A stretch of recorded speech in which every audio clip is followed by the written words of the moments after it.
Perekaman EKTP di Sdukcapil Maluku Tengah capai 83%.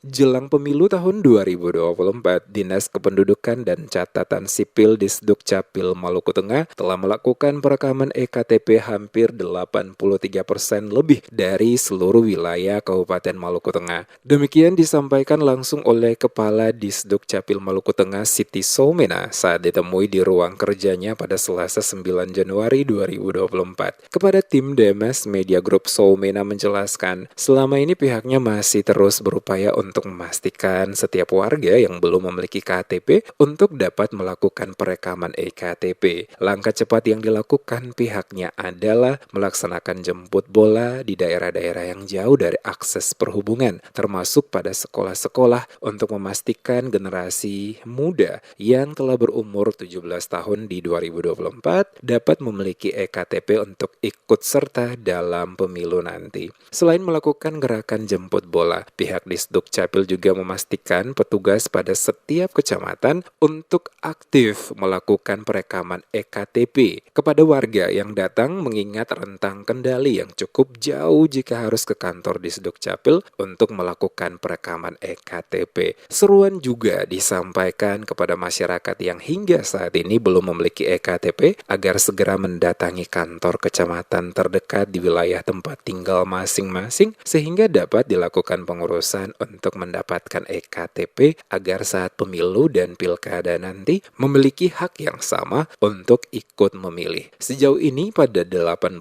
kecamatan yang ada di Kabupaten Maluku Tengah, sesuai data yang ada pada Disdukcapil Maluku Tengah, perekaman EKTP yang dilakukan telah mencapai angka 83% dan pihaknya terus berupaya untuk menyelesaikan sisa yang ada dengan menyasar sekolah serta desa-desa yang jauh dari ibu kota kabupaten maupun kecamatan. 83% di Maluku Tengah.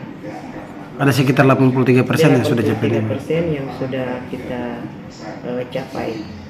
Untuk pemilih pemula di 2024 ini akan kita sasar langsung ke sekolah-sekolah maupun ke desa-desa seperti yang kita lakukan di 2023, sehingga target kita itu betul-betul yang kita inginkan itu tercapai.